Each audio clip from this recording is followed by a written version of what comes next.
Hello friends, इस video में हम फोकस करेंगे डेटा सेट क्लीनिंग के ऊपर। मैं वापस आपको रिकॉल करवाता हूँ। हमने हीट मैप ड्रॉ किया हुआ है और हीट मैप में बहुत सारी येलो लाइंस थी और ये येलो लाइंस बेसिकली ये दो एट्रीब्यूट्स के लिए ही थी, एज और कैबिन के लिए। हमें ये येलो लाइन क्या रिप्रेजेंट कर रही है कि ये वैल्यूज़ मिसिंग है, ये वैल्यूज़ हमारी नल है और हमें नल वैल्यूज़ नहीं चाहिए, हमें कुछ नंबर्स चाहिए जिससे हमारा मॉडल अच्छा वर्क करे। और वो जो हम सब्स्टिट्यूट करने वाले हैं वैल्यूज़ वो भी इंटेलिजेंटली करना है ताकि मॉडल्स कुछ इधर उधर का रिजल्ट ना दे, उसकी एक्यूरेसी अच्छी रहे, राइट। ऐसा नहीं कि कुछ रैंडम वैल्यू रख के ये एज की वैल्यू फिल कर दी तो मॉडल गड़बड़ कर देगा, राइट। वो मशीन लर्निंग वो प्रिडिक्ट नहीं कर पाएगा अच्छे से कि क्या आंसर देना चाहिए ये पर्टिकुलर पैसेंजर के लिए, कि वो सर्वाइव करेगा या नहीं करेगा, वो उसमें वो गड़बड़ कर देगा अगर हम इंटेलिजेंटली ये पर्टिकुलर वैल्यूज़ को फिल नहीं करते तो, राइट। ये मोटिवेशन है ये लेक्चर का। अब समझते हैं कि सबसे पहले तो एज है क्या, मीन एज क्या है हमारे जितने भी 891 पैसेंजर्स है उनकी। इसके लिए एक फंक्शन है, हमने ऑलरेडी देखा हुआ है प्रीवियस मॉड्यूल में भी, राइट। अगर आपको याद हो तो पांडास में एक फंक्शन होता है डॉट मीन करके, राइट। डिस्क्राइब में भी मिल जाता है आपको, बट मैं अलग से ये जो भी कॉलम चाहिए वो कॉलम का मैं यहाँ पे नाम लिख रहा हूँ। तो डेटा फ्रेम और यहाँ पे स्क्वायर ब्रैकेट्स के अंदर मैंने सिंगल कोड में कॉलम का नाम लिख दिया और डॉट मिन को अगर मैं कॉल करूँगा तो मुझे मिन वैल्यू मिल जाएगी वो पर्टिकुलर एट्रीब्यूट की, मतलब एज की मिन वैल्यू मुझे मिल गई। अब हमें क्या करना है, हमें जो मिसिंग वैल्यूज़ है एज की वो फिल करनी है। सेंस क्या बनता है कि अलग अलग जो कैटेगरी है, जैसे कि क्लास 1 है, क्लास 2 है और क्लास 3 है, अगर मैं वो क्लास वाइज अगर एज निकालूँ, मीन एज निकालूँ, उससे मुझे पता चलेगा कि मेरे पास जो डेटा है उसमें क्लास के अकॉर्डिंग एज वेरी हो रही है नहीं। अगर वैसे वेरी नहीं हो रही है तो ये तीनों की वैल्यूज़ आएगी 29 के आसपास ही, और तब उस केस में मैं 29 ही सब्स्टिट्यूट कर दूंगा, क्योंकि अगर मुझे पता नहीं है तो मैं एज्यूम करूंगा लेट्स से ये पैसेंजर की एज एवरेज एज थी, राइट। ये मेरा एजम्पशन रहेगा। अब मैं क्या कर रहा हूँ कि ये तीनों क्लासेस की मैंने मीन एज निकाली। इसके लिए मैंने ये ग्रुप बाय फंक्शन का यूज किया हुआ है, ग्रुप बाय, और इसमें मैं बाय में लिख दूंगा कि कौन से एट्रीब्यूट के अकॉर्डिंग मैं इसको ग्रुप करने वाला हूँ। तो मैं ग्रुप करने वाला हूँ। इससे ये दो फेज में ये वर्क करेगा। पहले फेज में क्या होगा कि जितने भी कॉलम वैल्यूज है वो उनके ग्रुप बन जाएंगे और ग्रुप बनेंगे on the basis of passenger class. तो सबसे पहले वो सबकी एज आ जाएगी जो पैसेंजर क्लास 1 में है, उसके बाद वो सब की एज आ जाएगी जो पैसेंजर क्लास 2 में है, और फिर उनके बाद वो सब की एज आ जाएगी जो पैसेंजर क्लास 3 में है। और फिर आप क्या कर रहे हो, उसका मीन निकाल रहे हो। पहले का मीन आ गया 38.23, दूसरे का मीन आया 29 और तीसरे का मीन आया 25। अब देख पा रहे हो कि दूसरे का तो सेंस बनता है कि जो सेकंड क्लास में उनकी एवरेज एज, तो ओवरऑल जो एवरेज एज है उतनी ही आ रही है तकरीबन। ओवरऑल मेरी 29 है और सेकंड क्लास में भी 29 आ रही है, दैट इज फाइन। बट पहले दो में कुछ अलग है, मतलब ये दोनों क्लास कुछ अलग तरह से वर्क कर रहे हैं। ऐसा क्यों हो रहा है वो भी मतलब ऑब्वियस है कि यहाँ पे फर्स्ट क्लास में क्यों एवरेज एज 38 है। तो फर्स्ट क्लास का जो किराया होता है वो बहुत ही ज़्यादा होता है। जो उतने पैसे कमाने में यूजुअली टाइम लग जाता है, इसलिए फर्स्ट क्लास में जो ट्रैवल करेंगे वो यूजुअली क्या होंगे कि वो थोड़े ओल्डर होंगे एज कंपेयर टू जो थर्ड क्लास में ट्रैवल करेंगे। क्योंकि थर्ड क्लास में क्या है कि थर्ड क्लास में जो कैरियर की शुरुआत कर रहा है वो भी ट्रैवल कर पाएगा क्योंकि उसका फेयर उतना ज़्यादा नहीं होता। इस वजह से ये एज डिफरेंस आ रहा है। तो आप देख पा रहे हो कि वो मूवी में भी जो हीरो था वो थर्ड क्लास में ही था और उसकी एज भी कम थी, राइट।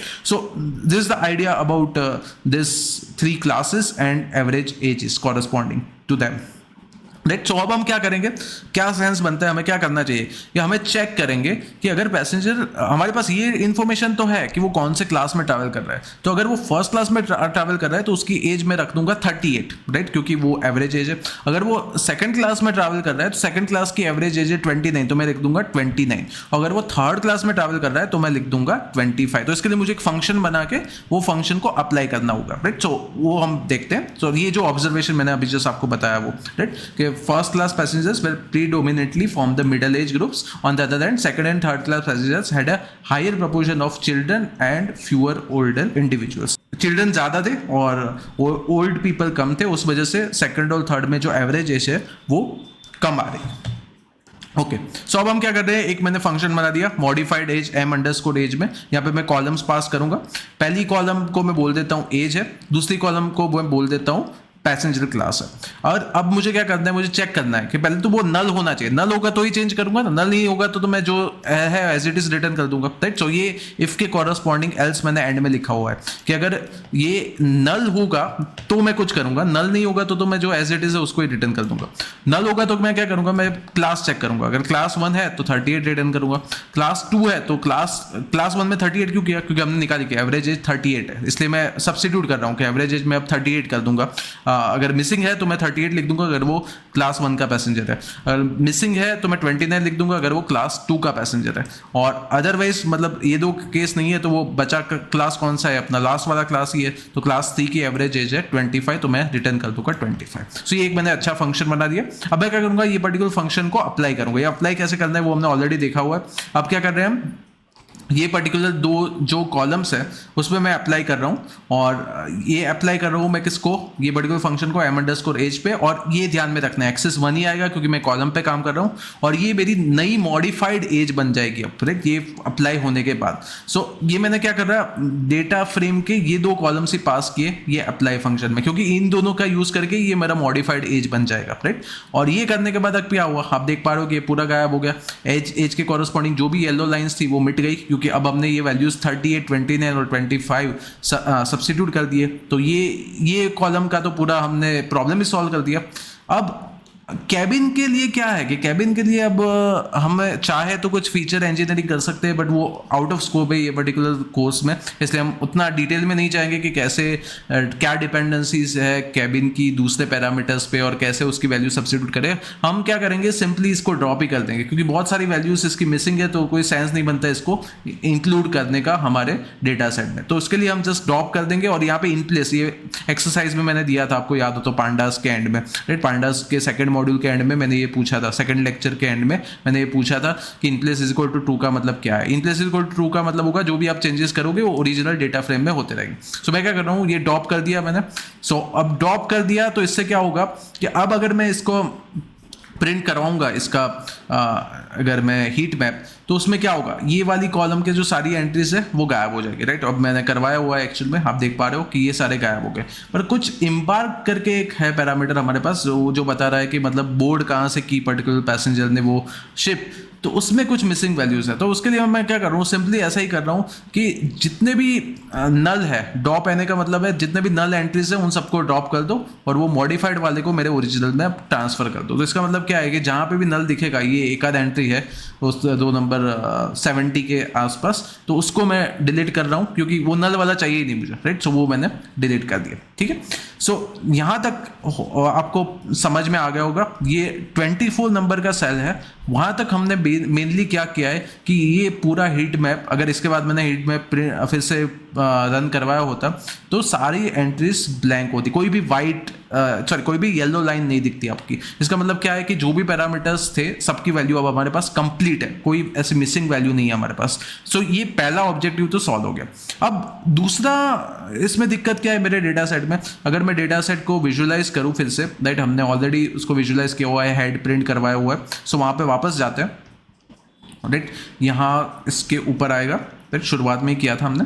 सो यहाँ पे क्या है, कुछ पैरामीटर्स ऐसे हैं कि जो कैटेगरी वाले हैं। कैटेगरी का मतलब क्या कहना चाह रहा हूँ मैं, जैसे सेक्स की वैल्यू बाइनरी हो सकती है, कैटेगोरिकल है ये, सेक्स की वैल्यू या तो मेल होगी या तो फीमेल होगी। सो ये काइंड ऑफ 1-0 टाइप के है, तो इसमें ऐसा स्ट्रिंग लिखने की जरूरत नहीं है। इसको मैं क्या कर सकता हूँ, मेल होगा तो उसको 1 कर देता हूँ, मेल नहीं होगा मतलब 0 है तो बाय डिफॉल्ट वो फीमेल होगा और कोई पॉसिबिलिटी नहीं है, राइट। सो इस हिसाब से मैं क्या कर सकता हूँ, इसको न्यूमेरिक में कन्वर्ट कर दूँ तो मेरे मशीन लर्निंग मॉडल को काफ़ी आसानी रहेगी, क्योंकि मेरा मॉडल हमेशा न्यूमेरिक वैल्यूज को ज़्यादा अप्रिशिएट करेगा, उसको ज़्यादा उसके साथ वो अच्छे से वर्क करेगा। इसके लिए मैं क्या करूँगा, ये सेक्स वाले एक कॉलम है उसको टारगेट करूँगा और उसकी वैल्यू में न्यूमेरिक करना चाह रहा हूँ। एक मेरा ऑब्जेक्टिव ये है। उसके अलावा एम्बार्क्ड भी अगर आपने ध्यान से देखा हो तो उसमें भी 3 कैटेगरी है, तो मैं चाहूँगा कि एम्बार्क्ड में भी ऐसे ही मेरे पास कॉलम्स बन जाए जिसमें न्यूमेरिक वैल्यूज हो instead of this SC, right. मैं चाह रहा हूँ कि ये कैरेक्टर्स आए सिटीज़ के फर्स्ट फर्स्ट लेटर से। इससे बेटर है कि मेरे पास कुछ नंबर्स आ जाए जिससे मेरे मॉडल को आसानी रहे।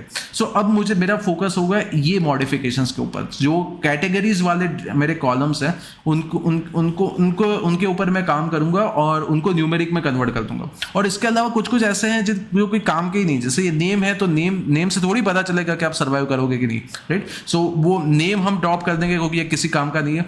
फिर चाहे तो हम और टिकट भी ड्रॉप कर सकते हैं क्योंकि टिकट नंबर से थोड़ी पता चलेगा कि आप सर्वाइव करोगे कि नहीं, तो ये भी इररिलेवेंट है काइंड ऑफ, राइट। सो ये दो तो हम डिलीट करने वाले हैं, टिकट और नेम। और उसके अलावा सेक्स और एम्बार्क, इस पे भी हम क्या करेंगे कि न्यूमेरिक में कन्वर्ट कर देंगे इनको, ठीक है। सो ये फोकस रहेगा अब हमारा नेक्स्ट डिस्कशन का। सो हम कंटिन्यू करेंगे डेटा क्लीनिंग वाले पार्ट में। पहला तो हमने कर दिया जिसमें हमने ये पर्टिकुलर जो नल वैल्यूज थी वो हटा दिए। अब हम क्या कर रहे हैं, ये करने के बाद क्या हो गया, सारी नल वैल्यूज हट गई है। मैंने प्रिंट नहीं करवाया, मतलब मैंने विजुलाइज करके नहीं दिखाया आपको, बट ये पर्टिकुलर सेल के बाद अगर आप ये हीट मैप को प्रिंट करवाओगे तो कोई भी येलो लाइन नहीं दिखेगी आपको, ठीक है। तो गेट डमीज फंक्शन का मैं यूज करने वाला हूँ और उसमें मैंने ये पास कर दिया ये कॉलम जिसका नाम सेक्स है, और drop first is equal to मैंने ट्रू कर दिया। ऐसा क्यों किया मैंने? Drop first is equal to true का मतलब क्या, ये करूंगा तो क्या होगा, बेसिकली दो कॉलम जनरेट हो जाएगी और दो कॉलम की जरूरत नहीं है सेक्स के लिए, क्योंकि सेक्स बाइनरी वस्तु है, या तो मेल होगा या मेल नहीं होगा। मेल नहीं होगा तो वो बाय डिफॉल्ट फीमेल ही है, उसके लिए फीमेल की अलग से कॉलम रखने की जरूरत नहीं। तो ये मोटिवेशन है क्यों हम ऐसा कर रहे हैं। जैसे कि अब मैं यहाँ पे सेक्स को एक बार प्रिंट करवाता हूँ तो आप देखना क्या आ रहा है, राइट। सो इससे आपको क्लैरिटी आएगी मैं क्या कहना चाह रहा हूँ। ये क्या हो गया, जितने भी हमारे पॉइंट्स है 890 पॉइंट्स है, उनके कॉरस्पॉन्डिंग वो आ गया। मेल 1 मतलब वो मेल है, 0 मतलब क्या है कि वो मेल नहीं है, उसका मतलब बाय डिफॉल्ट वो फीमेल है। डॉप फर्स्ट इसलिए मैंने किया है क्योंकि अगर मैं फर्स्ट को डॉप नहीं करता, राइट, इसको अगर मैं फॉल्स तक के एक बार रन करके आपको दिखाता हूँ ताकि आपको क्लैरिटी आए कि क्या डिफरेंस है ये दोनों में।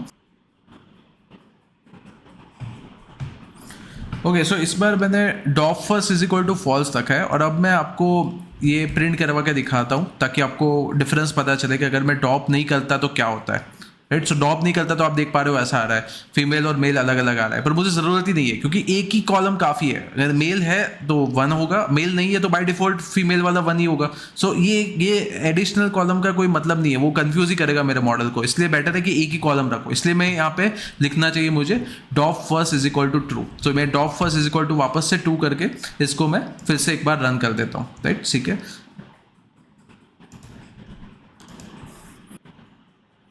सो अब आप देख पा रहे हो कि ये हर एक पैसेंजर के सामने 10 एक बाइनरी वैल्यू आ गई जो बता रहा है कि वो मेल है या फीमेल है। 1 मतलब वो मेल है, 0 मतलब वो फीमेल है।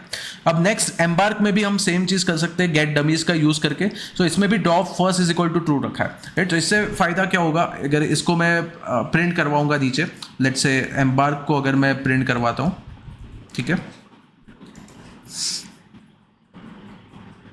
सो आप देख पा रहे हो कि क्या हो रहा है, कि कैसे पता चलेगा कि 3 में से कौन से सिटीज़ में, राइट। एक और बार हम देखते हैं वो सिटीज़ के बारे में। सो सिटीज़ में हमने देखा हुआ है कि टोटल 3 सिटीज़ है। इसको रिप्रेजेंट करने वाले हम C, Q and S, right. C, Q, S ऐसे 3 सिटीज़ है, C, Q एंड S। और यहाँ पे क्या आ रहा है, C वैल्यू ही नहीं आ रही, Q एंड S आ रहा है। सो Q एंड S दोनों 0 होते तो बाय डिफॉल्ट उसने C वाली सिटी से बोर्ड किया होगा, राइट। सो ये आइडिया है, ये दोनों 0 हो गए तब मेरे C की वैल्यू 1 होगी। सही, ये मोटिवेशन है, इसलिए यहाँ पे लिखा हुआ है drop first is equal to true, क्योंकि 3 वैल्यूज की जरूरत नहीं है, 2 वैल्यू से ही पता चल जाएगा कि अगर दोनों 0 है तो तीसरी वैल्यू ट्रू होगी। ये क्या डिनोट कर रहा है, इसने सिटी S से किया हुआ है बोर्ड पैसेंजर नंबर 2 ने। और कुछ पैसेंजर ऐसे भी होंगे जिन्होंने, जैसे 890 नंबर वाला पैसेंजर है उसने सिटी Q से किया हुआ है।